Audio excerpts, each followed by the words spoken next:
जैसा कि मैंने अपनी लास्ट वीडियो में प्रॉमिस किया था कि नेक्स्ट वीडियो हम क्लास 11वीं के बच्चों द्वारा अपने स्कूलों में लीगल स्टडीज़ के विषय चुनने के बाद उसको कैसे तैयार करना है, कैसे पढ़ना का है और उसमें क्या कंटेंट्स हैं, उसके ऊपर विचार करेंगे और उस पर ब्रीफ करेंगे। तो आज मैं आपके बीच वीरेंद्र पुंज, एसीपी दिल्ली पुलिस, फिर दोबारा से उपस्थित हूँ और आपकी ओर मुखारबिन हूँ कि लीगल स्टडीज़ सब्जेक्ट को चुनने में आपने किसी किस्म की कोई गलती नहीं की है। ये एक ऐसा सब्जेक्ट है जो स्कोरिंग सब्जेक्ट है, ये एक ऐसा सब्जेक्ट है जो आपकी रीजनिंग पावर को बढ़ाएगा, ये एक ऐसा सब्जेक्ट है कि आपको चीज़ें, आपकी स्थितियाँ इवोलेट करने में मदद करेगा, ये एक ऐसा सब्जेक्ट है कि आपकी डिसीजन मेकिंग स्ट्रॉन्ग बनेगी, ये एक ऐसा सब्जेक्ट है जिसे आप डे टू डे लाइफ में अप्लाई करके अपने बेहतर और पॉजिटिव परिणाम ले सकते हैं। जैसा कि आप स्क्रीन पर देख रहे होंगे कि सबसे ऊपर एक लाइन लिखी हुई है, आप पढ़ सकते हैं इस लाइन को। ये रोज़ ही पढ़ाई जाती है, बल्कि हर कोई हमसे यही जब भी कोई गलती होती है तो सबसे पहले यही बताया कि क्या कानून नहीं पता था, क्या नियम नहीं पता था, पढ़ करके नहीं आए थे, किसी ने बताया नहीं आपको। ऐसा ही होता है ना। तो पहली बात जो हमारे सामने आती है कि जिस चीज़ को हमने बदलना है, जिस चीज़ की हमने नॉलेज लेनी है, एजुकेशन लेनी है, वो है हमारे देश का law, law of our country. और ये हमारे लिए और आप सब बच्चों के लिए एक सौभाग्य का समय है, एक सौभाग्यशाली हैं आप सब कि आप उस स्थिति में आपने लीगल स्टडीज विषय को चुना है जिस समय भारत के 3 नए कानून हमारे देश में लागू हुए हैं। बीएनएस भारतीय न्यायिक संहिता, बीएनएसएस भारतीय नागरिक सुरक्षा संहिता एवं भारतीय साक्ष्य अधिनियम। इन 3 संहिताओं पर हमारा पूरा लीगल फ्रेमवर्क स्ट्रक्चर टिका होता है।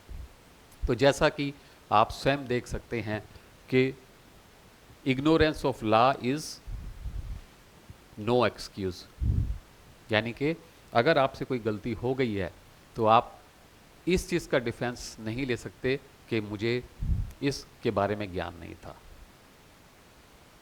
राइट। इसलिए ये एक्सपेक्ट किया जा सकता है कि जैसे एक बच्चा जब अपनी माँ के पेट में ही भ्रूण की अवस्था में भी होता है तो उसके भी अपने अधिकार होते हैं। ये भी लॉ में है, जब आप आगे पढ़ेंगे तो आपके लिए ये एक आई ओपनर होगा। तो ये भी एक्सपेक्ट किया जा सकता है कि क्या बच्चा माँ के गर्भ से ही लॉ सीख करके जन्म लेता है? आंसर दीजिए, नहीं। क्योंकि जैसे ही बच्चा जन्म लेता है तो ये समझा जाता है कि he has born in a country and he is deserve to know the law of the country. उसको कोई पढ़ाने नहीं आता है। इसलिए ignorance of law is no excuse को हम कैसे बदल सकते हैं? इग्नोरेंस ऑफ लॉ को केवल किस रूप से बदला जा सकता है कि जब हम लॉ की नॉलेज गेन करेंगे, यानी कि हम कानून के बारे में ज्ञान अर्जित करेंगे, है ना। जैसे हम आर्ट्स पढ़ रहे हैं, कॉमर्स पढ़ रहे हैं, साइंस पढ़ रहे हैं डॉक्टर बनने के लिए, इंजीनियर बनने के लिए, या कोई भी है, बट अगर हमें कानून के बारे में जानकारी लेनी है तो उसके लिए हमें ज्ञान लेना होगा, यानी कि हमें उसकी शिक्षा प्राप्त करनी होगी। अब लॉ की जो शिक्षा है, अगर हम सामान्य जनरल पर्सपेक्टिव में देखें तो पहला यही माइंड आता है कि एलएलबी करेंगे। एलएलबी करेंगे तो एलएलबी कब करोगे? तो एलएलबी करने के लिए तो ग्रेजुएशन जरूरी है, और ग्रेजुएशन करने तक कितना वर्ष लग जाता है बच्चे का? मेरे ख्याल 21 वर्ष तक ग्रेजुएशन पूरी होती है। जिसके बाद फिर आप एलएलबी करते हैं, तब आपको कानून का ज्ञान हो पाता है। तो फिर ऐसा क्या उपाय है हमारे पास कि हमें अपनी बचपन से, अपने एडोलसेंस से, अपनी स्कूल की पढ़ाइयाँ शुरू करते ही इस कानून के बारे में जानकारी मिल जाए, इस कानून के बारे में हमें शिक्षा मिल जाए। तो ये नॉलेज और एजुकेशन एक बच्चे को लॉ के बारे में कहाँ से मिलेगी? यस, वो एजुकेशन उसे उसके स्कूल से मिलेगी, है ना। जैसे और सब्जेक्ट आप स्कूलों में पढ़ रहे हैं, ऐसे ही लीगल स्टडीज़ की नॉलेज भी आपको और उसकी शिक्षा आपको आपके स्कूल से प्राप्त होगी। अब यहाँ बहुत से बच्चे ये प्रश्न करते हैं कि सर हमारे स्कूल में तो लॉ पढ़ाया ही नहीं जाता, हमने तो अपने स्कूल में कोई लॉ टीचर को कभी देखा ही नहीं है। हाँ, यदा कदा एनजीओज़, लीगल सर्विस अथॉरिटी या और सोशल एक्टिविस्ट्स आ करके यदा कदा आपको good touch and bad touch, traffic police वाले आकर के आपको ट्रैफिक वायलेशंस ना करने की हिदायत देते हैं। लेकिन मुझे लगता है कि ये काफ़ी नहीं है। काफ़ी इसलिए नहीं है क्योंकि इसमें कॉन्टिन्यूटी नहीं है। और कॉन्टिन्यूटी कैसे आएगी? कॉन्टिन्यूटी तभी आएगी जब ये सभी रूल्स रेगुलेशंस एक किताब के रूप में आपके सामने प्रस्तुत होंगे, आप इसको पढ़ेंगे, कोई टीचर आप इसको पढ़ाएगा ताकि आपको ये हमेशा के लिए याद रहे। तो क्या पहला प्रश्न यही है आपके सामने, क्या आपके स्कूल में लीगल स्टडी पढ़ा रहे हैं? शायद नहीं, जवाब में आएगा नहीं। लेकिन आपकी नॉलेज के लिए मैं बता देता हूँ कि इस विषय को दिल्ली के स्कूलों में इंट्रोड्यूस कराने के लिए team mission legal studies India ने अपने 5 वर्ष इन्वेस्ट किए हैं। इन 5 वर्षों की मेहनत के बाद आज इसी एकेडमिक सेशन से दिल्ली की उत्तर पूर्वी जिला के जोन नंबर 1 में 29 स्कूलों में इस लीगल स्टडीज़ विषय को पढ़ाया जाने के आदेश पारित हो गए हैं। और उसमें से भी आज की डेट में जहाँ तक मुझे जानकारी मिली है, करीब 12 स्कूलों में लीगल स्टडीज़ विषय की क्लासेस शुरू हो रही हैं। मैं समझ सकता हूँ कि एक नया सब्जेक्ट आपके सामने है, शुरू में इसको समझने में या पढ़ाने में एक सामंजस्य की ज़रूरत पड़ सकती है। तो इसलिए being guardian of law, being police officer, being a social man, man is a social animal and man is a political animal, but I owe my responsibility to get my students learn the law, the legal study subject। तो इसमें मेरी जो मदद आप तक पहुंचेगी वो आपको इस लीगल स्टडीज़ के लेसन्स को पढ़ने में सहायता प्रदान करेगी। क्योंकि धीरे धीरे अभी तो आपको लीगल स्टडीज़ का सब्जेक्ट दिया गया है नॉर्थ ईस्ट डिस्ट्रिक्ट में ही, और मैं आशा करता हूँ कि दिल्ली में करीब 27 से 28 एजुकेशन जोन्स हैं जो नॉर्थ ईस्ट से बेहतर स्टेटस रखते हैं।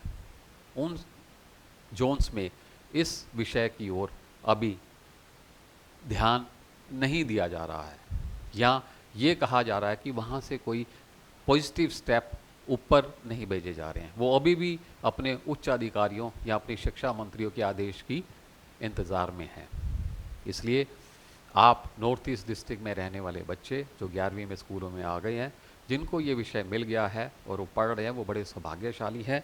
और ऐसा भी है कि बहुत से ऐसे बच्चे अपने स्कूलों में, दूसरे स्कूलों में इस चीज़ को मांग रहे हैं। तो मेरी उन HOS से, टीचर से, DDE से रिक्वेस्ट है कि वो इसको सकारात्मक रूप से अपने स्कूल में इंट्रोड्यूस करें और बच्चों को आगे बढ़ाएं। नाउ अब इसके फ़ायदे क्या हैं?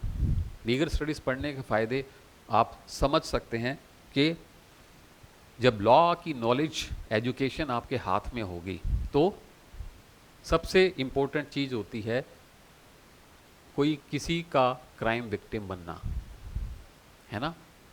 बच्चे के साथ क्राइम हो सकता है, लेडीज़ के साथ क्राइम होता है, या कोई भी क्राइम हो सकता है। तो उससे बचने की एक ये हमारे पास इंस्ट्रूमेंट है कि हमारे पास लॉ ऑफ नॉलेज होगी तो बच्चे क्राइम विक्टिम नहीं बनेगी। दूसरा ये है कि जिस बच्चे को लॉ की नॉलेज हो जाएगी, एजुकेशन मिल जाएगी, वो क्राइम का रास्ता भी अख्तियारात नहीं करेगा। थर्ड वन जो इम्पोर्टेंट है, इस सब्जेक्ट को पढ़ने से बच्चे अपना कैरियर बनाएंगे। किस रूप में, आइए उस बारे में भी सोच लेते हैं। जो डॉक्टर्स हैं, जो इंजीनियर्स हैं, वो साइंस पढ़ करके अपनी नीट की तैयारी करते हैं, JEE के पेपर देते हैं, राइट। तो मेडिकल कॉलेज में जाएंगे, वो इंजीनियरिंग कॉलेज में जाएंगे। तो where does commerce students course, yes. जो सीए के स्टूडेंट हैं वो चार्टर्ड अकाउंटेंट बनेंगे, आईसीडब्ल्यूए करेंगे, बीबीए करेंगे, एमबीए करेंगे, राइट। और जो ह्यूमैनिटीज़ हैं उनके पास ही बहुत से ऐसे ऑप्शंस हैं, तो ह्यूमैनिटीज़ वाले क्या करेंगे? ह्यूमैनिटीज़ वाले भी इस कार्य को, इस सब्जेक्ट को पढ़ने के बाद अपना कैरियर बना सकते हैं। फॉर एग्ज़ाम्पल आप देखिए, नीट में 24 लाख बच्चे अपियर हुए हैं, 1,10,000 हमारे पास सीट्स हैं, 22,90,000 बच्चे का सपना पूरा नहीं हो रहा। उनमें से भी 1,00,000-2,00,000 विदेशों में जाकर के पढ़ के आते हैं, लेकिन 20 लाख का गैप फिर भी है। अगले साल फिर वो 4 लाख और जुड़ जाएंगे, तो ये गैप हमेशा बना रहेगा। बच्चा अटैम्प्ट करता है 1 बार, 2 बार, 3 बार, तो उसके बाद उसको नेक्स्ट बेस्ट ऑप्शन ढूंढने की आवश्यकता पड़ती है। तो वो अराउंड में देख करके बहुत से ऐसे बच्चे हैं जो फिर आईआईटी जो नहीं जा पाए, जो आईआईएम जाएंगे, या जो डॉक्टर नहीं बन पाए वो national law universities, yes, there are more than 26 or 28 national law colleges in India where after 12th a 5 years course on legal law field is offered to the students। और इसकी महत्ता भी आईआईएम, आईआईटी, मेडिकल कॉलेज या engineering college से कम नहीं है। और जब आप इन 5 सालों में अपनी तैयारी करते हैं और कंपटीशन में बैठते हैं, तो IAS, IPS, CA, CS, BBA, MBA, police, teachers, जज, law officer, bank prosecutors, directors, entrepreneurs, businessman, कुछ भी फील्ड में जाकर के आप सक्सेस प्राप्त कर सकते हैं। तो इस समय जो सबसे बड़ी कमी है, आप बता सकते हैं कि क्या है? यही है कि हमें लीगल स्टडीज़ विषय के बारे में अवेयरनेस नहीं है, और जहां हमें इस अवेयरनेस को मिलने की आवश्यकता थी वहां भी जागरूकता की आवश्यकता है, उनको भी इस सामने आना चाहिए। और ये सीबीएसई का 2013 से आपके लिए एक सब्जेक्ट है। नाउ नेक्स्ट, अगर मैं आपको ये समझाना चाहूँ कि आप पढ़ेंगे कैसे, राइट, क्या पढ़ाया जाएगा आपको, तो बच्चों मैं आपको ये बता दूं कि लीगल स्टडीज़ जो सब्जेक्ट है वो आपके स्कूलों में जो लीगल स्टडीज़ की किताब है 11th की, उसको 5 यूनिट में डिवाइड किया गया है। कितने यूनिट्स में? 5 यूनिट्स में डिवाइड किया गया है।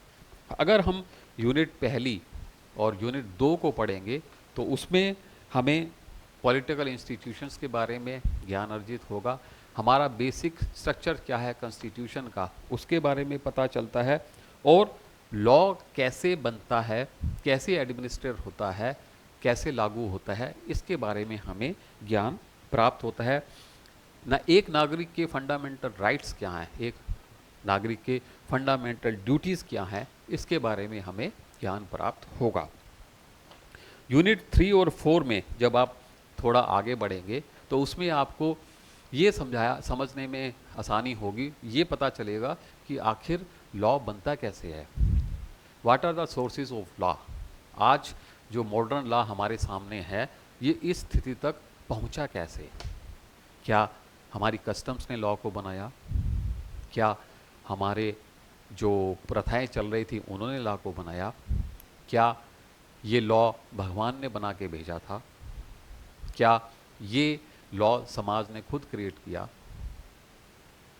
तो ये कुछ महत्वपूर्ण थ्योरीज ऑफ लॉ हैं, सोर्सेस ऑफ लॉ के बारे में पता चलेगा कि जो जुडिशल वर्डिक्स हम देते हैं, जुडिशल प्रेसिडेंट बनते हैं, जिनके आधार पर कोई ऐसी समस्या हो जो सेम फैक्ट्स पर आए तो उस पर उसको सेम लॉ अप्लाई करके किया जाता है, that is a source of our law.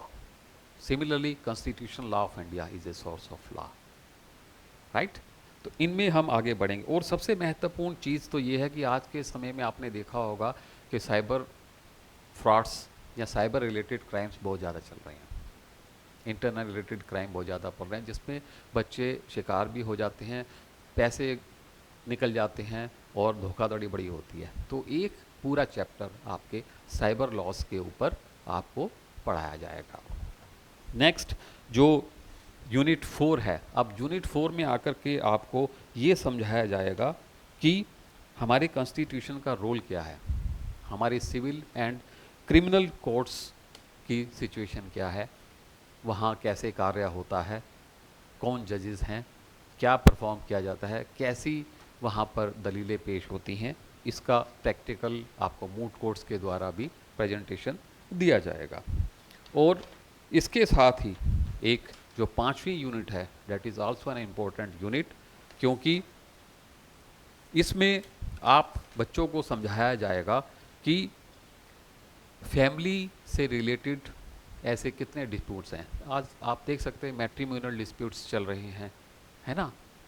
Matrimonial disputes आप देखिएगा, जगह जगह अल्टरनेट कंप्लेंट रिडर्सल जो हमारे इंस्टीट्यूशंस बने हुए हैं, वहाँ पर मैरिड जो बच्चे हैं उन परिवारों में जो डिफरेंसेस आ जाते हैं उसको लेकर के सामने गए होते हैं, या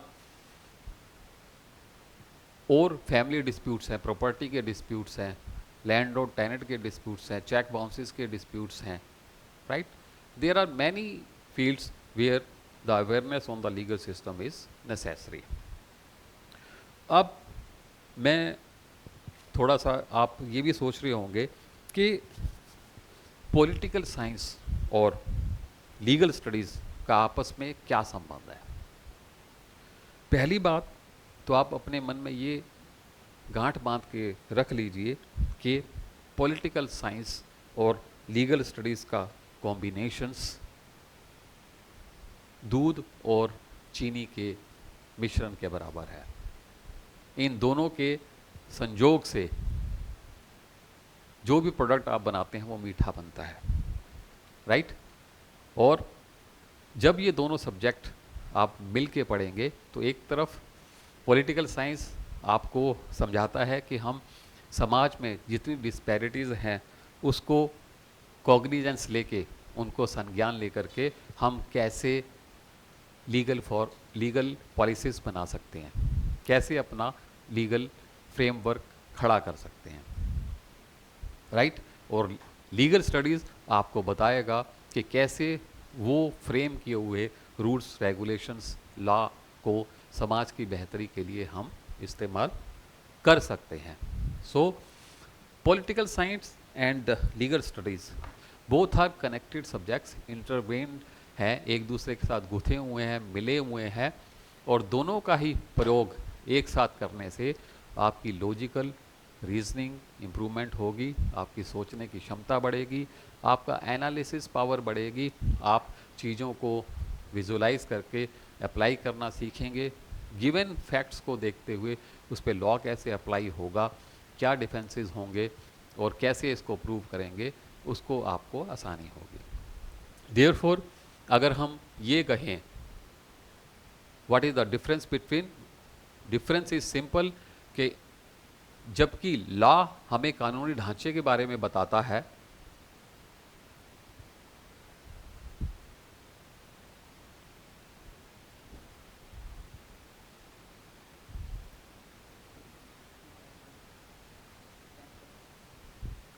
राइट। लॉ हमें कानूनी ढांचे के बारे में बताता है और ये हमें इंक्रेज करता है कि लॉ कैसे रेगुलेट होना है, राइट। और जो पॉलिटिकल साइंस है वो हमें ये समझाता है कि जो हमारी समाज में डिस्पैरिटीज़ हैं, असमानताएं हैं या इनजस्टिस है, अन्याय हो रहा है, उसको दूर करने में हम कैसी अपनी पॉलिसीज़ को शेप दे सकते हैं, राइट। मोर इसके बाद अगर हम ये देखें, अगर हम ये करें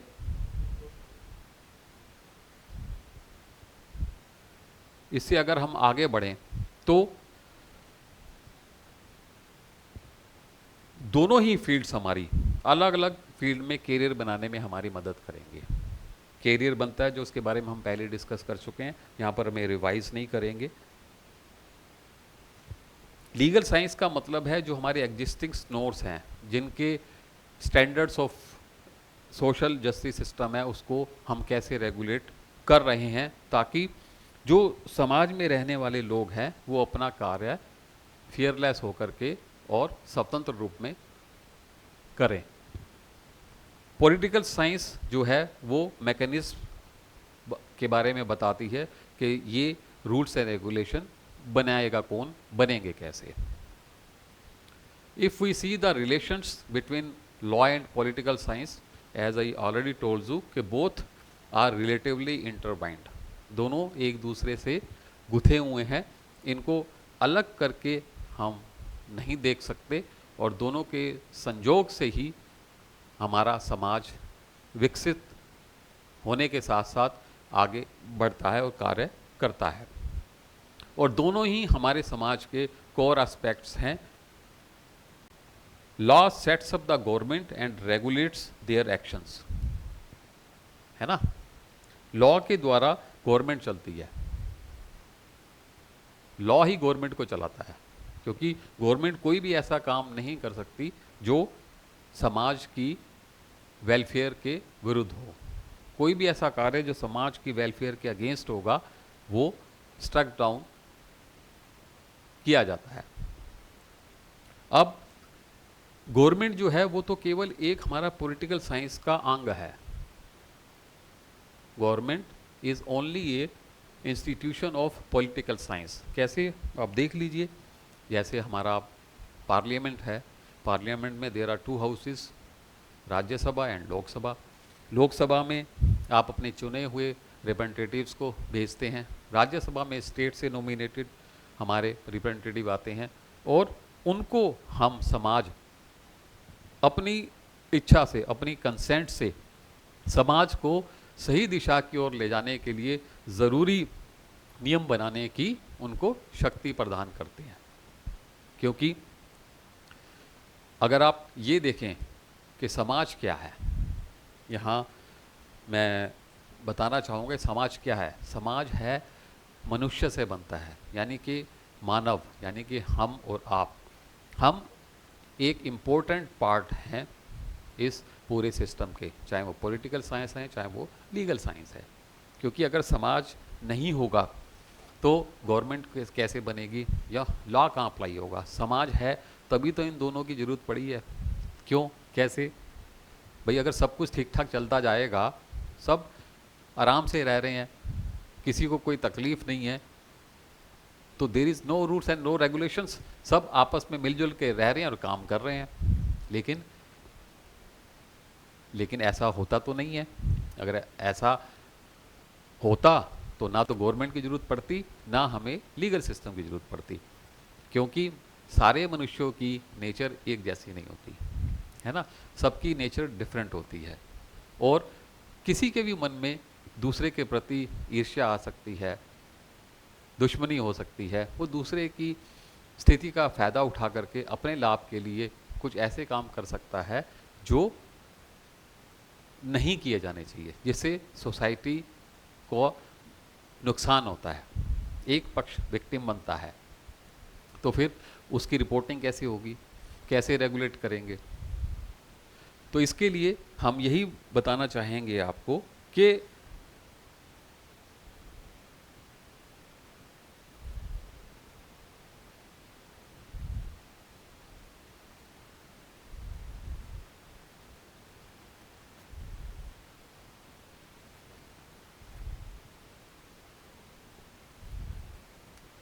इसके लिए हम आपको यही बताना चाहेंगे कि मनुष्य समाज का एक ऐसा इम्पोर्टेंट एलिमेंट है कि उसके बिना राज्य की स्थापना नहीं हो सकती। समाज मनुष्यों का समूह है, एक ग्रुप ऑफ एसोसिएशंस ऑफ हमारी जो इंडिविजुअल्स हैं वो मिलकर के समाज की संरचना करते हैं। कैसे, आप सोचिए, आप अपने घर में रह रहे हैं, आपके घर में आपके माता है, पिता है, आपके भाई हैं, बहन हैं, आपके चाचा जी हैं, आपके ताया जी हैं, आप एक अपने घर में रह रहे हैं। फिर दूसरा घर आपके पड़ोसी का है, तीसरा, चौथा, ऐसे आप जिस गली में रह रहे हैं तो वहाँ बहुत सारे मकान हैं, है ना, और वो सारे मकानों में कोई ना कोई परिवार रह रहा है। तो आप जिस मकान में रह रहे हैं वो आपका अधिकार क्षेत्र है, वो आपकी टेरिटरी है, यानी कि उसमें आपकी इजाज़त के बिना कोई दूसरा एंटर नहीं कर सकता। इसी प्रकार आप भी दूसरे की प्रेमिसेस में, दूसरे की जुरिडिक्शन में, दूसरे की टेरिटरी में उसकी इजाज़त के बिना एंट्री नहीं कर सकते। फिर जो आप वहाँ पे रह रहे हैं, तो इसमें क्या है, इसमें संबंध है, सोशल रिलेशंस हैं। सोशल रिलेशंस कैसे बनते हैं? सोशल रिलेशंस बनते हैं नंबर 1 मैरिज से और नंबर 2 बर्थ से। समाज में संबंध बनने के 2 स्रोत हैं। पहला, जब किसी से मैरिज होती है, और दूसरा जब कोई बर्थ लेता है। इससे समाज में एक दूसरे से रिलेशंस बनते हैं। तीसरा, एक और इम्पोर्टेंट सोशल रिलेशंस हैं। कैसे? अब आप अपने घर में रह रहे हैं, दूसरा परिवार दूसरे घर में रह रहा है ना। अब आप इमेजिन कीजिए, जब ये सारा सिस्टम नहीं था, मनुष्य बिल्कुल प्राइमेटिव स्टेज पे था, यानी प्राथमिक अवस्था में मनुष्य आए था, तब क्या होता था? मनुष्य झुंड में रहता था, है ना, और क्या करता था? शिकार करता था, खाता था, सो जाता था। धीरे धीरे फैमिली बढ़ी तो कबीले बने तो एक दूसरे के खिलाफ कब्जा करने की नीयत भी हो जाती थी। तो उनको रेगुलेट करने के लिए उन्होंने आपस में बैठ के फिर नियम भी बनाए कि हम ऐसा करेंगे या हम ऐसा नहीं करेंगे, और ऐसा करने या ना करने की शक्ति उन्होंने एक थर्ड अथॉरिटी को दी, जिसको हम राजा कह सकते हैं, और आज की डेट में वो सरकार कहलाती है ना। अब अपनी गली में इतने सारे मकान हैं, सब डिफरेंट एक्टिविटीज़ कर रहे होते हैं, तो हर कोई एक दूसरे के ऊपर किसी ना किसी नीड के प्रति आश्रित रहता है ना। तो किसी ने मेरे से अपनी कोई नीड पूरी की, तो मैंने भी उससे कोई अपनी दूसरी नीड पूरी की। फॉर एग्ज़ाम्पल, मैं किसी दुकान पे सामान लेने जाऊंगा, तो नेचुरल सामान लूँगा तो पैसे दूंगा, चीज़ मिल जाएगी। तो इससे हमारे सोशल रिलेशंस बनते हैं, राइट। टेरिटरी आपको समझ आ गई कि जो टेरिटरी मकान है वो आपका अधिकार क्षेत्र है। इसी प्रकार जैसे आपकी गली है, गली का कोई नाम होगा, है ना, उसमें जो रहने वाले जो लोग हैं वो व्यक्तियों का एक समूह है, जो आपस में मिलकर RW के रूप में अपने कार्य बेहतरी के लिए करते हैं। लेकिन जब भी कोई तकलीफ होती है तो आप क्या करते हो? आप सरकार को याद करते हो, 112 पे पुलिस को कॉल करते हो, वो आकर के आपके डिस्प्यूट्स सॉल्व करता है। क्योंकि अगर आप आपस में तो कर नहीं सकते, आपस में करेंगे तो एक दूसरे से स्ट्राइक होना लाजमी है। कोई किसी के साथ कोई भी ऐसी घटना कर सकता है जिससे समाज का भला नहीं होता है। गली से उठ करके आप मोहल्ले में आ जाते हैं। मोहल्ले में हर मोहल्ले का अपना नाम है, एक और बड़ा व्यक्तियों का समूह हो गया, है ना। उस मोहल्ले से बढ़कर फिर आपकी एक नगरी बन जाती है, वो और एक बृहद रूप हो गया, कॉम्प्रिहेंसिव, एक वाइड रेंज ऑफ पीपल्स हो गई, सेट्स ऑफ पीपल्स हो गए वहाँ पर।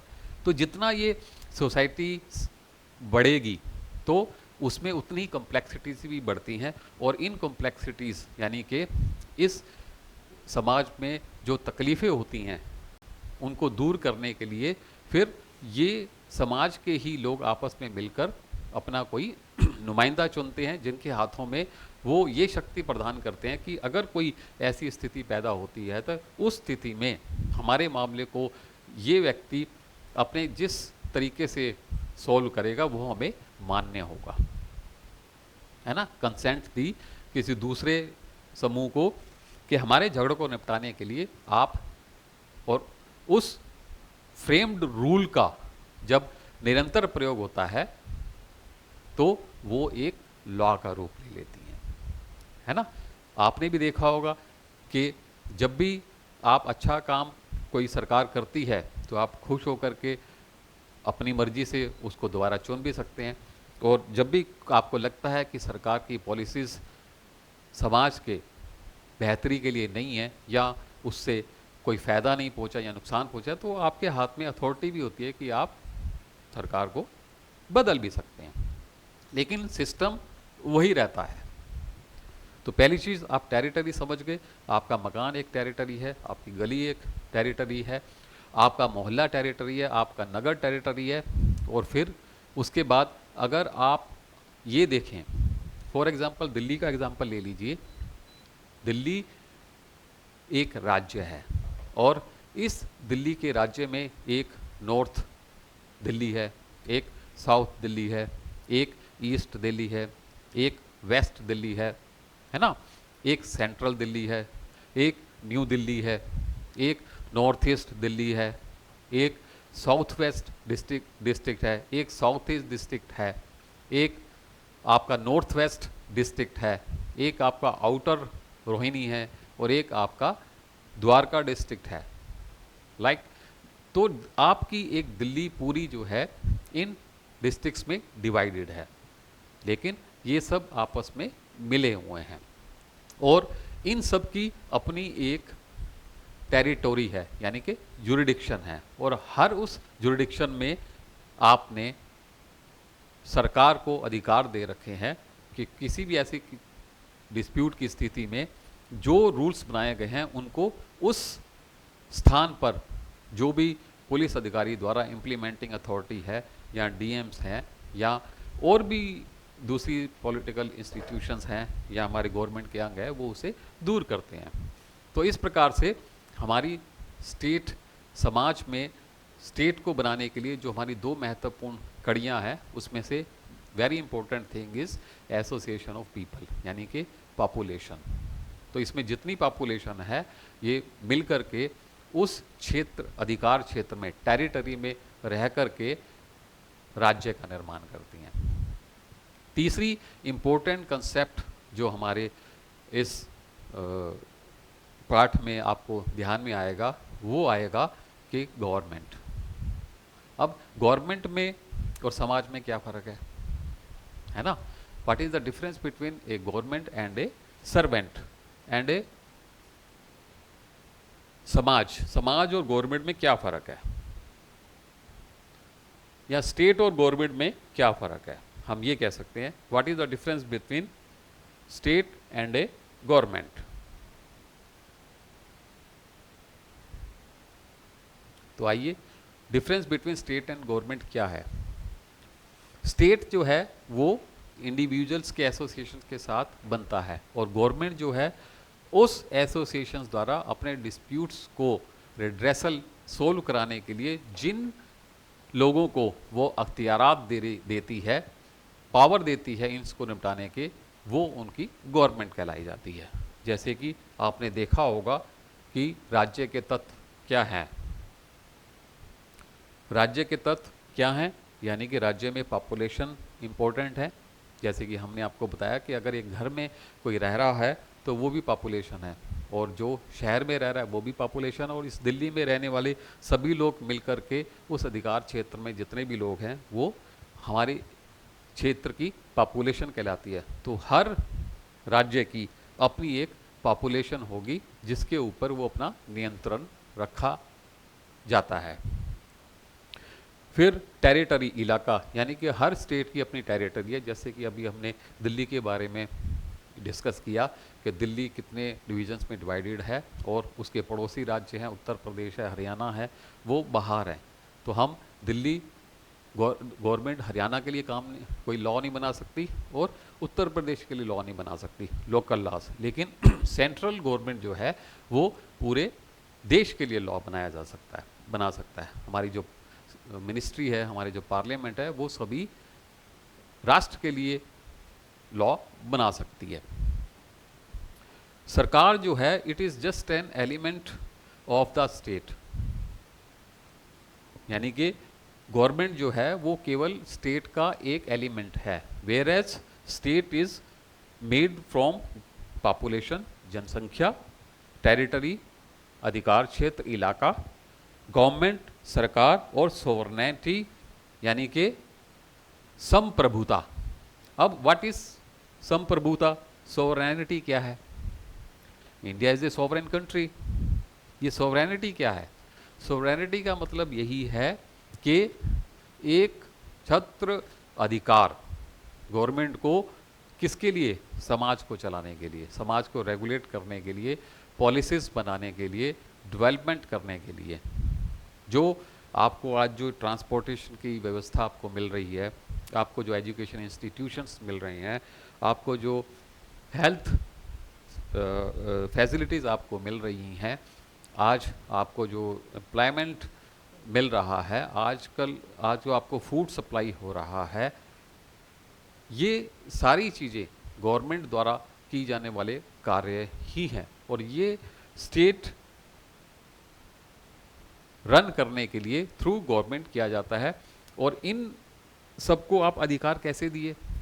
सोवरेनिटी कैसे दी आपने? आपने सोवरेनिटी अपना नुमाइंदों को चुन करके गवर्नमेंट फॉर्म बना करके दी। यानी कि वो एक अंतिम निर्णय है कि उनके द्वारा समाज की भलाई के लिए कार्य किए जाते हैं। यहाँ ये भी एक बात आप समझ लीजिए कि लॉ तो बन गया, एनफोर्स भी हो गया, इम्प्लीमेंट भी हो गया, लेकिन वो लॉ क्या हमारे भारतीय संविधान में दिए गए हमारे जो राइट्स हैं, फंडामेंटल राइट्स हैं, क्या उनका उल्लंघन तो नहीं कर रहा? Is it not violating any provision of the constitution which fundamental rights are guaranteed to citizen? इसका निर्णय कौन करता है? इसका निर्णय जब कोई ऐसी समस्या आती है और उस इशू को हम अपने हायर जुडिशरी के सामने जब आप प्रस्तुत करते हैं, तो वहाँ हमारी गवर्नमेंट द्वारा बनाए गए लॉ और जो समस्या समाज से हमारे पास आती है उसका मूल्यांकन, इवैल्यूएशंस होता है वहाँ पर। और वहाँ ये देखा जाता है कि क्या इस लॉ द्वारा जो बनाया गया है किसी का फंडामेंटल राइट तो विशिएट नहीं हो रहा, क्योंकि ये कॉन्स्टिट्यूशन ने हमें गारंटी दी है कि हमारे जो फंडामेंटल राइट्स है that can not be curtailed in any manner. हाँ, देर आर सम एक्सेप्शंस हैं, वो हम बाद में भी पढ़ सकते हैं, पढ़ेंगे भी। जैसे कोई इमरजेंसी की सिचुएशन आ जाती है, तब कोई ऐसे अधिकार हैं जिन पर एम्बार्गो लग जाता है, लेकिन फिर भी कुछ अधिकार ऐसे होते हैं that can not be curtailed, right? तो ये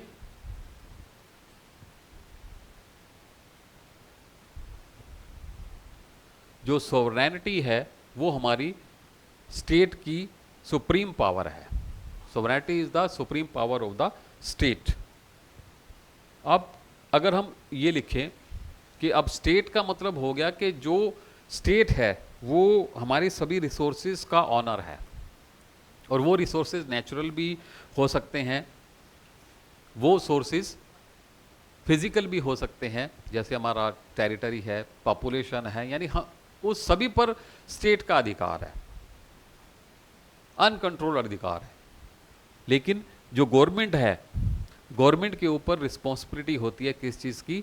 वो हमें प्रोटेक्ट करे और डिफेंड करे, यानी कि हमारी जो टेरिटरी है उसमें कोई इंटरफेयर ना करे, हमें बैलेंस्ड रह करके रहने की गारंटी हमारी गवर्नमेंट देती है। और ये तभी संभव है जब हम अपनी गवर्नमेंट को फुल कमांड देंगे ऐसे अपने अधिकार इस्तेमाल करके, जिससे हमारा समाज बेहतरी की ओर जाए।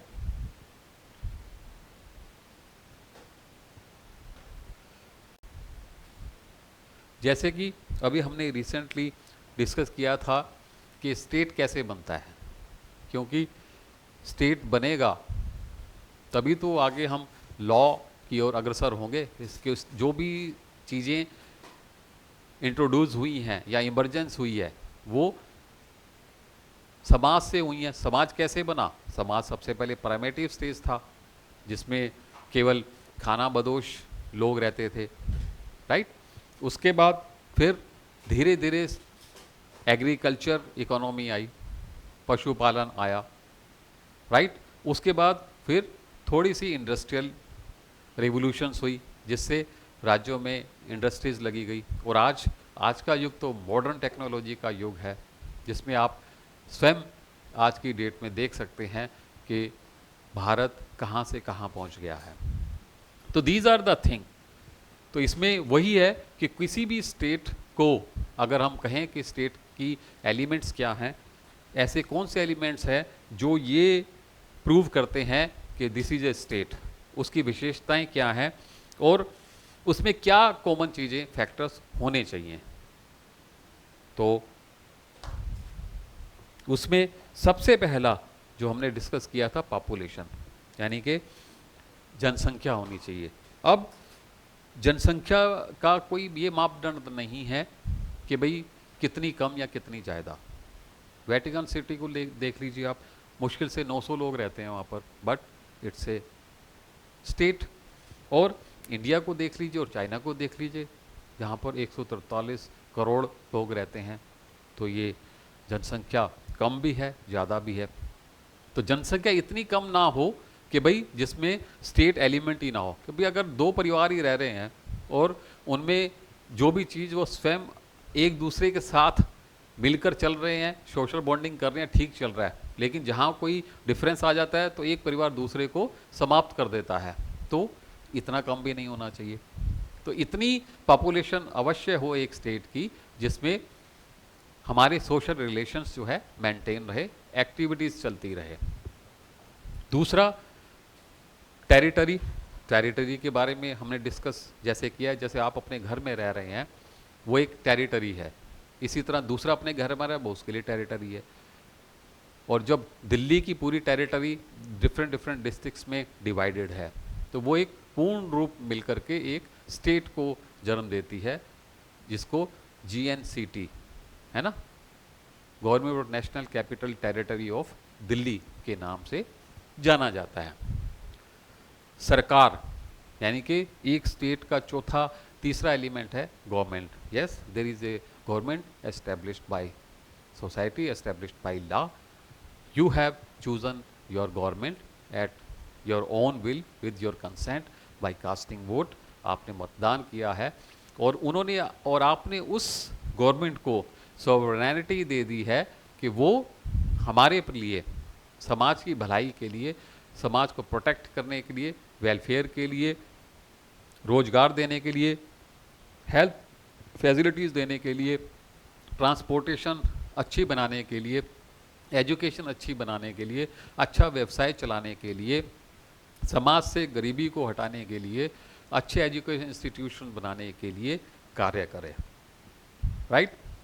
उसके बाद संप्रभुता, सरकार और संप्रभुता दो कॉमन फैक्टर हैं। बिना संप्रभुता के सरकार नहीं चल सकती और सरकार टेरिटरी के बिना नहीं चल सकती और टेरिटरी में जनसंख्या के बिना नहीं चल सकती। और जनसंख्या जो है तब तक नहीं बनेगी जब तक कि there is not association of peoples in a society. Right. I hope so कि आज हमने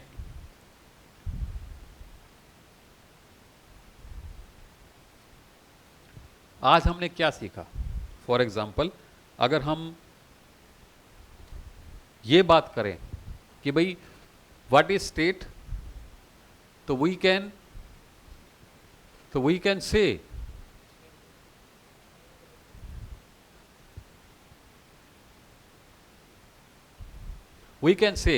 the state is a human association constituted by the people living there।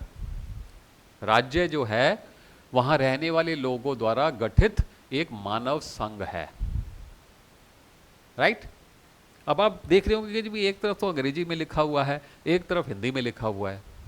जी हाँ, ये आप ही की फैसिलिटी के लिए बनाया गया है, क्योंकि बहुत से ऐसे विद्यार्थी हैं जिनका मन है कि वो हिंदी में पढ़ें और बहुत से ऐसे विद्यार्थी हैं जिनका मन है कि इंग्लिश में पढ़ें। और इसीलिए हमने ये नोट्स और जो हमारी कमेंट्री है वो बाइलिंगुअल रखी हुई है, ताकि इससे आपको कंसेप्ट को समझने में आसानी होगी, लिखने में आसानी होगी और सबसे बड़ी बात देखिए, आपको कम्युनिकेशन में आसानी होगी और आप ट्रांसलेशंस बड़े आराम से कर पाएंगे और जो भी टर्म्स इसमें यूज़ होंगे उसको आप इजीली याद कर पाएंगे। इस लेक्चर का, पहले लेक्चर का उद्देश्य यही है कि आपको जो भी लेक्चर्स पढ़ाए जाएंगे वो बाइलिंगुअल पढ़ाए जाएंगे। अभी मैं आपसे बाय माउथ बात कर रहा हूँ, और साथ ही हम आपको नोट्स भी इस चीज़ के उपलब्ध कराएंगे। दिल्ली का कोई भी स्कूल, दिल्ली का कोई भी छात्र किसी भी समय, किसी भी रूप में इस स्टडी का, हमारे द्वारा दिए गए इस लेसन्स का फ़ायदा उठा सकता है। हमारा चैनल भी है कानून का कायदा, लीगल स्टडीज़ ऑन यूट्यूब, आप उसको सब्सक्राइब कर सकते हैं, लाइक कर सकते हैं, उसके नीचे अपना कमेंट्स छोड़ सकते हैं, अपना नाम ज़रूर लिखें, कौन से स्कूल में पढ़ते हैं, कौन सी क्लास में पढ़ते हैं, और कोई भी क्लैरिटी किसी भी सवाल की आपको चाहिए तो आप उसमें अपना ड्रॉप कर सकते हैं। हम मैक्सिमम स्टूडेंट्स द्वारा जो भी क्वेरी होगी उसको इकट्ठा करके फिर नेक्स्ट वीडियो में उसको हम एक्सप्लेन करके आपके डाउट्स क्लियर सेशंस भी कराए जाएंगे। And it's free of cost, I am not charging anything. मैं कानून का कायदा के रूप में जो शिक्षा का फ़ायदा आप तक पहुंचना है, वो सुरक्षा का वायदा भी मेरा है, और इन चीज़ों को करने के बाद जो रोज़गार के अवसर मिलेंगे, हमारा विज़न वहाँ है। इसलिए आपको ब्रॉडर जानने की ज़रूरत है। राइट, अब यहाँ क्या है? ठीक है, what is state? State is a human association. किसका? पीपल का, जिससे स्टेट बनता है। स्टेट, स्टेट से समाज नहीं बनता, समाज से स्टेट बनता है। राइट, समाज ही स्टेट को बनाता है। अगर समाज नहीं है तो स्टेट नहीं बन सकता। सो जो समाज है वो इंपॉर्टेंट है स्टेट फॉर्मेशन के लिए। फिर नो डाउट ये चीजें जो हैं हमारे, इसमें तो कोई शक नहीं, इसमें तो कोई शक नहीं है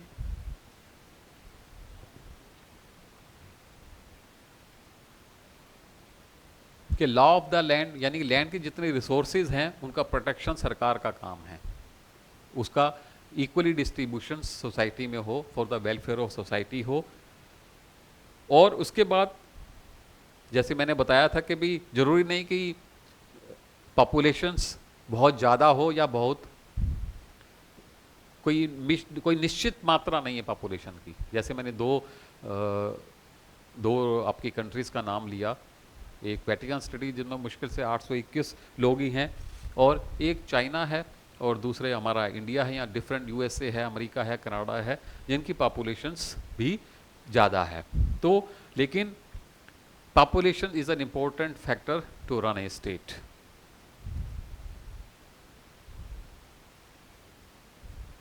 ठीक है ना भाई? भारत और पीपल्स रिपब्लिक ऑफ चाइना जो है वो the most populous country in the world, whereas Vatican City is the smallest city which has only 8 to 1 citizens।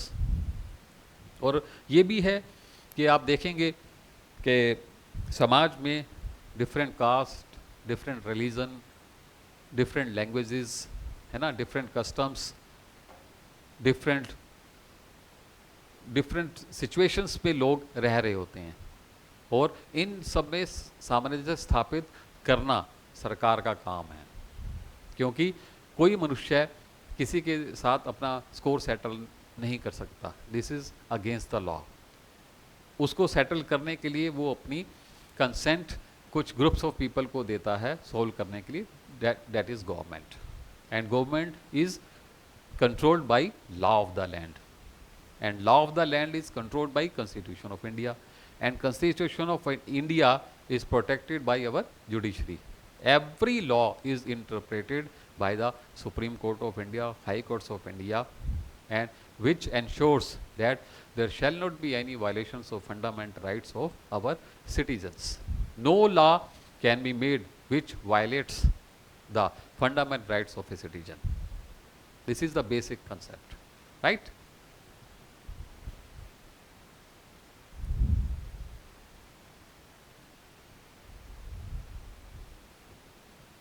ठीक है ना भाई? पॉपुलेशन की जो नेचर है, वो जो भी हमारी नस्ल है या रिलीजन है या लैंग्वेज है या कल्चर है, उनके संबंध जो है वो इक्वल, एक जैसे भी हो सकते हैं और डिफरेंट भी हो सकते हैं।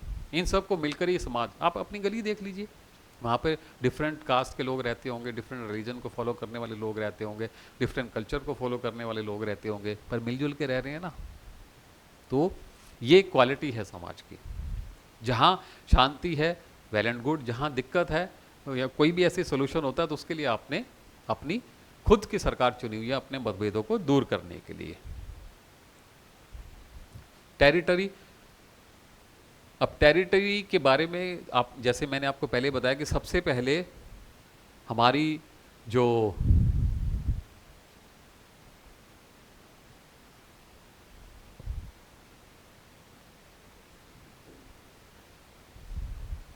हमारी जो सोसाइटी थी वो नोमैड्स एंड जिप्सीज थे, यानी कि खाना बदोश और जिप्सी, जिनका कोई स्टेट ही नहीं होता, हैव नो स्टेट। क्यों नहीं होता था? क्योंकि वो वॉन्डरिंग लाइफ यानी भटकती ज़िंदगी जीते थे, यानी कि एक स्थान में आज रुके हैं तो 15 दिन बाद या 20 दिन बाद या महीने बाद किसी दूसरे स्थान पर चले गए, तो they keep on changing their place of living, तो they have no any static territory where they do lives. लेकिन जैसे जैसे प्रोग्रेस हुई तो कबीले बने, है ना, और समाज के डिफरेंट डिफरेंट रोल्स बने।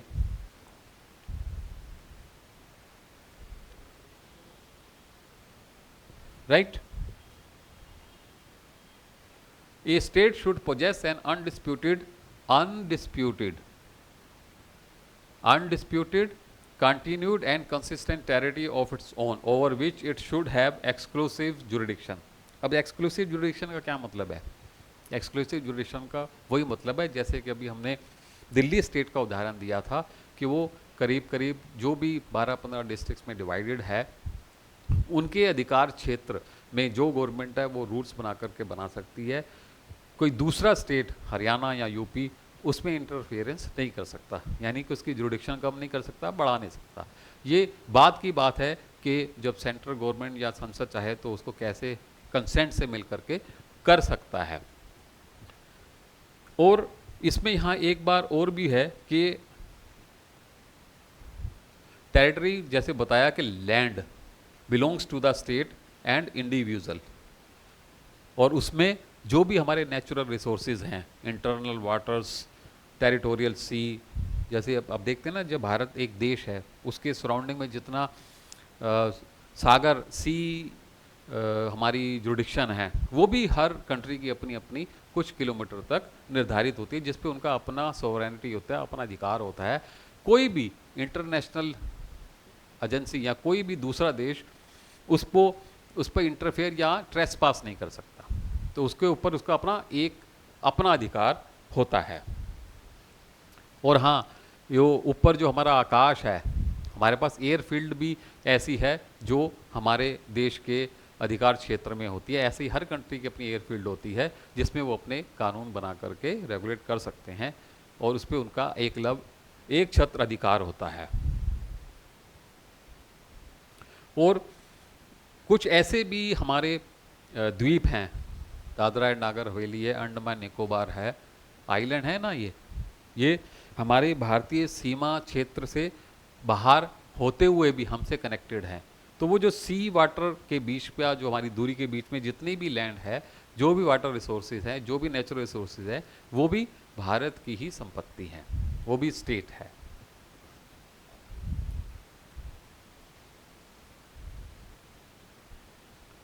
अभी हमने गवर्नमेंट के बारे में बात की थी कि व्हाट इज़ गवर्नमेंट।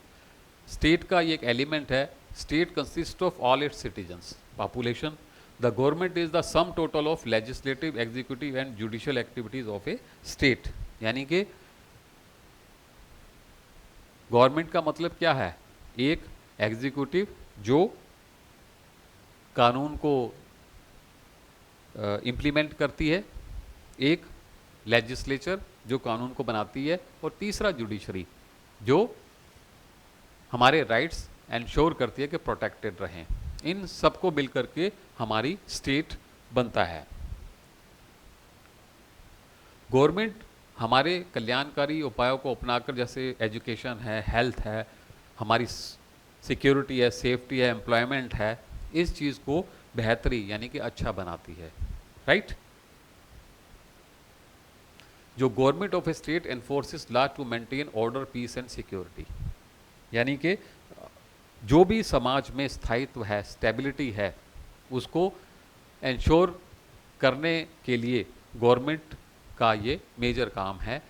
आपने देखा होगा आपस के आसपास में पुलिस स्टेशंस है, रैपिड एक्शन फोर्सेस हैं, और इसीलिए इनकी प्रेजेंस है कि भाई समाज में कोई ऐसी अनटुवर्ड इंसिडेंट ना हो, व्यवस्था बनाई हुई है।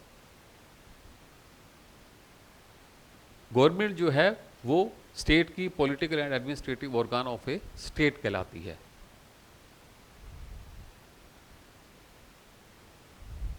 अब देखिए क्या कहता है कि राज्य में हर परिवर्तन के साथ साथ सरकार का स्वरूप भी बदलता है।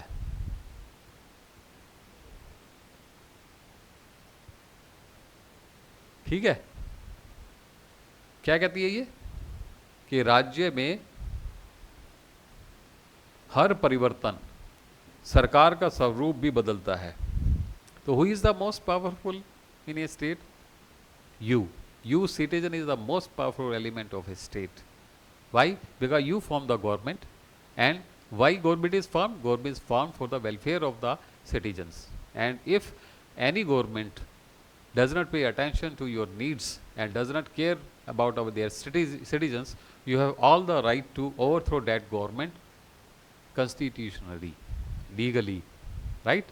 ये एक समाज का, एक सोशल स्ट्रक्चर का हमारा एक विशेषता है।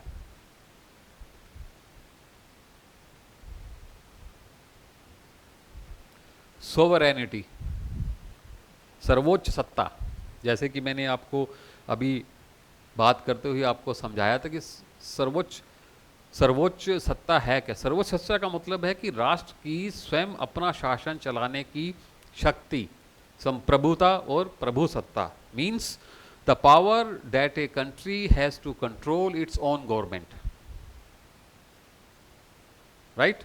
यानी कि उसको आपने अपने डिस्प्यूट सोल्व करने के सारे अधिकार दे दिए, अपनी वेलफेयर करने के, पॉलिसी बनाने के अधिकार दे दिए, उस पॉलिसी के आधार पर उन्होंने कानून बनाने की शक्तियाँ उनको मिल गई, और वो आपको बाहरी आक्रमणों से और या अंदरूनी डिस्टर्बेंस से आपको प्रोटेक्शन देता है। सोवरेनिटी भी दो तरीके की है, एक इंटरनल सोवरेनिटी और दूसरा एक्सटर्नल सोवरेनिटी। इंटरनल मीन्स आंतरिक सोवरेनिटी और दूसरा external sovereignty. Internal sovereignty is to maintain law and order, peace in a country, and external sovereignty means to protect the country from the external aggressions, external attacks, right? Terrorist को रोकना, उनको control करना, right? और internal sovereignty it means that कोई local disputes है तो उसको legal framework पे ला करके उसको वहीं पर डिफ्यूज करना और उसके लिए लॉ बनाना।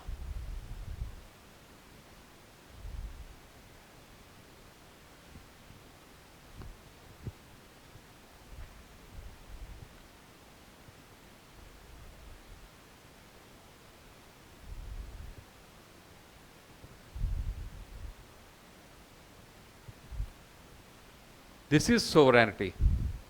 अगर हम डेफिनेशन पढ़े तो sovereignty is a political concept, एक राजनीतिक अवधारणा है, डेट रेफर्स, जो ये बताती है टू डोमिनेंट पावर, कि किसकी उसमें सर्वोच्च शक्ति है, और या सुप्रीम अथॉरिटी, कौन किसके हाथों में सुप्रीम अथॉरिटी है, कौन चला रहा है देश को। हमारी पार्लियामेंट चला रही है देश को, हमारा लेजिस्लेचर चला रहा है देश को, हमारी जुडिशरी चला रही है देश को, हमारा कॉन्स्टिट्यूशन ऑफ लॉ चला रहा है देश को। सबसे ज़्यादा हमारे देश को चलाने वाले हैं आप, citizen of a country, we the people of India. Constitution में प्रीएम्बल की पहली लाइन ही यही है, we the people of India. Most important in a monarchy, monarchy क्या होता है? मोनार्की क्या होता है? मोनार्की मीन्स किंगशिप, यानी कि राजा का अधिकार। Monarchy supreme power resides in the sovereign और किंग, राजा को मिलता है, वो अपने अधिकार इस्तेमाल करता है। इन मॉडर्न डेमोक्रेसीज, आज की जो हमारी डेमोक्रेसीज है उसमें sovereign power rests with the people, right, you, and is exercise through representative bodies, यानी कि जो आप अपनी बॉडीज सेलेक्ट करके भेजते हैं, वो उस पावर को यूज करते हैं as in the form of parliament, right. This is the sovereignty. जैसे आप अपना घर देख लीजिए ना, सॉवरेनिटी किसके हाथ में है? इस बात का जवाब दीजिएगा, आपके घर की सॉवरेनिटी किसके हाथ में है? आपकी माता जी के हाथ में है, या आपके पिताजी के हाथ में है, या आपने अपने घर पर अधिकार क्षेत्र किसी और को दे रखा है? Same here, simple. जैसे आपका स्कूल है, स्कूल में एक मॉनिटर होता है ना, वो आपकी क्लास को अटेंड करता है, लेकिन जो क्लास टीचर होता है उसके पास उससे ज़्यादा पावर होती है, और क्लास टीचर से ऊपर जो है आपकी प्रिंसिपल के पास ज़्यादा पावर होती है। तो और चलते कैसे हैं वो? रूल्स है, रेगुलेशन से, और आपने उसको कंसेंट दे रखी है, तभी तो बेहतर नतीजे आते हैं ना। सिंपल। आप इसी उदाहरण को ऐसे भी कनेक्ट कर सकते हैं कि आपका स्कूल भी तो एक समाज है, डिफरेंट कास्ट की, रिलीजन के लोग, बच्चे आकर के वहाँ पढ़ते हैं, है ना। कुछ डिस्प्यूट हो जाए तो टीचर आपको सोल्व कर देती है, समझा देती है, आपकी बेटरमेंट के लिए काम करती है। आपका स्कूल आपकी टेरिटरी है, जो बच्चे वहाँ पर पढ़ रहे हैं वो उसकी पॉपुलेशंस हैं। आपकी जो प्रिंसिपल्स हैं, जो आपके एजुकेशन अफसर हैं, वो आपकी गवर्नमेंट है, और सॉवरेनिटी उनके हाथ में पावर है कि भाई वो आपकी बेटरमेंट के लिए काम करती हैं। Simple, simple.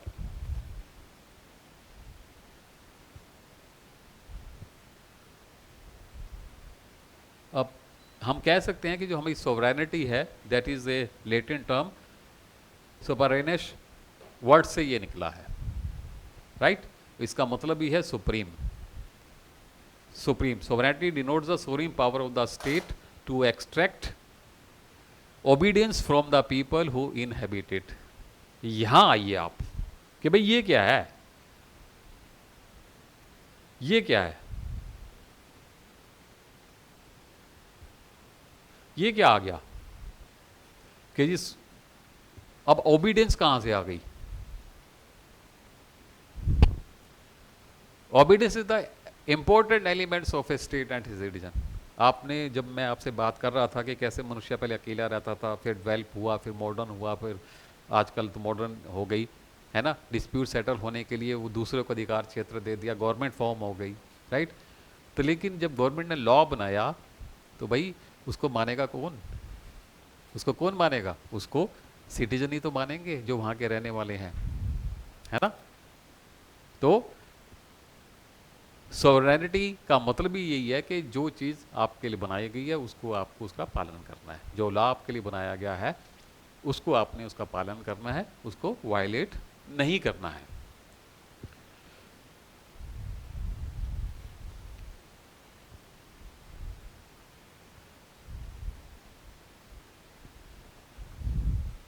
जैसा हमने अभी बात कर रहे थे, सोवरेनिटी दो तरीके की है, इंटरनल एंड एक्सटर्नल सोवरेनिटी। कोई भी राज्य किसी राज्य की आंतरिक और बाह्य, इंटरनल एंड एक्सटर्नल सोवरेनिटी संबंधी गतिविधियों के बिना अस्तित्व में नहीं रह सकता। अगर वो आपको प्रोटेक्ट नहीं करेगा या बाहर से आक्रमण उनको नहीं रोकेगा तो स्टेट कैसे बन सकता है? वो डिस्ट्रॉय हो जाएगा, राइट। तो internal sovereignty means people residing there obey and support authority of a state, right. आपको आपकी जो गवर्नमेंट द्वारा बनाए गए नियमों का, अपने लॉ ऑफ द लैंड को ओबे करना है, डिसओबे नहीं करना, क्योंकि आप ही ने गवर्नमेंट को अपनी शक्ति दी है, कंसेंट दिया है कि वो उनके बीच में होने वाले डिस्प्यूट को सॉल्व करने के लिए जो भी लॉ बनाएगी आप उसे मानेंगे, वो आपकी बेहतरी के लिए होगा। और इसमें एक नेचुरली एक क्लॉज तो है ही कि अगर वो लॉ आपके फंडामेंटल राइट को वायलेट करता है तो हमारी जुडिशरी उसको नल एंड वाइड घोषित कर सकती है।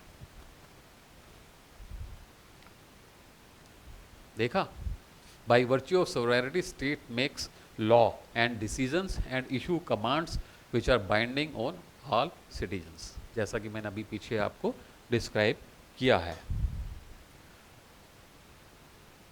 और ये इसलिए भी ज़रूरी है कि हमारे समाज में कोई इंटरनल डिस्टर्बेंस हो सकती हैं या बाहर से कोई अटैक्स हो सकते हैं, तो जो गवर्नमेंट इन कमांड है वो आपकी आर्मी, आपकी पुलिस, आपकी लॉ एंड ऑर्डर, इन सबको मेंटेन करने के लिए प्रयत्नशील रहती है। अब एक स्टेट कब स्टेट कहला जाता है, एक कंट्री कब कंट्री कहलाया जाता है? एक तो वो हमने पॉपुलेशन की बात की, टेरिटरी की बात की, हमने सॉवरेनिटी की बात की, हमने गवर्नमेंट की बात की, है ना। ये तो चार फैक्टर ही हैं। एक और फैक्टर है, वो है international recognition.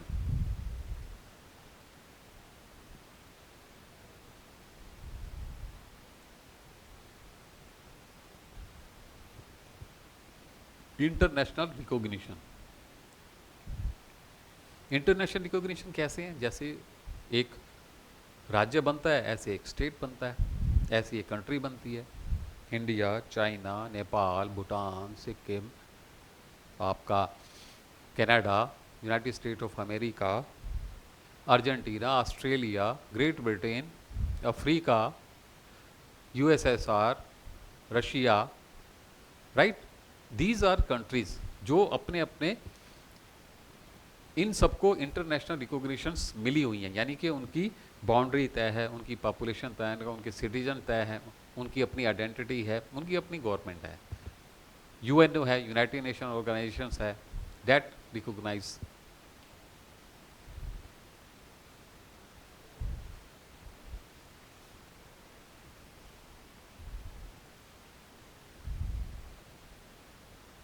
Elements of a state, ये हमने नटशेल में डिस्क्राइब कर दिया था।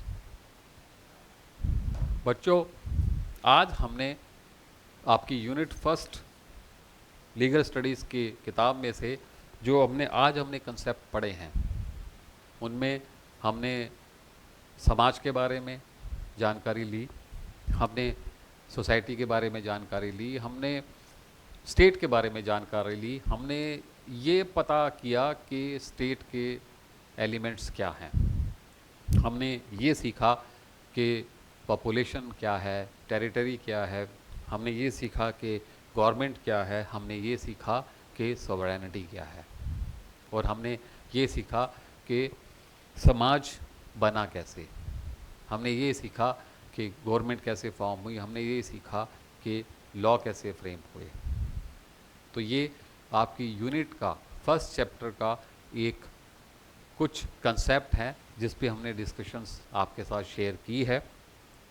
मुझे आशा है कि इस लेक्चर के द्वारा आपके कुछ कंसेप्ट्स अवश्य क्लियर हुए होंगे। इन्हीं में से कुछ सवाल आपके उठेंगे, उस सवालों को आप हमारे कानून का कायदा लीगल स्टडीज़ चैनल पर जाकर के ड्रॉप कर सकते हैं। इस चैनल को सब्सक्राइब करें, लाइक करें, शेयर करें, और अपने जो भी डाउट्स हैं आप उसको वहाँ पर शेयर करें। हम नेक्स्ट वीडियो में ना केवल उन डाउट्स और आपके सवालों के जवाब देंगे, बल्कि इससे आगे अब हम पढ़ेंगे कि theories of the origin of state, के राज्यों की स्थापना किस प्रकार से हुई, कितने प्रकार के राज्य हैं जो अब तक अस्तित्व में आए हैं, और उनमें क्या क्वालिटीज़ होती है। तो आज के लिए इतना ही। आने वाले समय में हम आपके साथ जुड़े रहेंगे। मैं फिर आपको अपनी तरफ से और अपनी team mission legal studies of India की तरफ से शुभकामनाएं देता हूं कि आपने लीगल स्टडीज़ विषय का चयन करके एक सफलता की ओर एक महत्वपूर्ण कदम बढ़ाया है, और आने वाले समय में आपके सभी सपने सच होंगे। मेरी दिल्ली सरकार से ये नम्र निवेदन है कि पिछले 5 सालों से हम आपको इस विषय की विशेषता और इसकी उपलब्धता और इस बारे में ब्रीफ करते आए हैं। हमने आप तक रिप्रेजेंटेशन भिजवाए हैं। नॉर्थ ईस्ट डिस्ट्रिक्ट में जो ये विषय लागू हुआ है उसमें यहाँ के रहने वाले बच्चों का महत्वपूर्ण स्थान है। मैं चाहूँगा कि आप स्वयं इस विषय का संज्ञान लें, और दिल्ली की रेस्ट जो 25 एजुकेशन जोन्स हैं उन स्कूलों में भी इसी एकेडमिक सेशन से लीगल स्टडीज़ विषय के बारे में बच्चों को ज्ञान दें, उनको ये सब्जेक्ट ऑफ़र करें ताकि वो भी अपने सपने सच करने में कामयाब हों। मैं वीरेंद्र पुंज, एसीपी दिल्ली पुलिस, अपने इन शब्दों के साथ आज आपसे विदा लेता हूँ। नेक्स्ट वीडियो में हम आपसे दोबारा मिलेंगे। जय हिंद, जय भारत।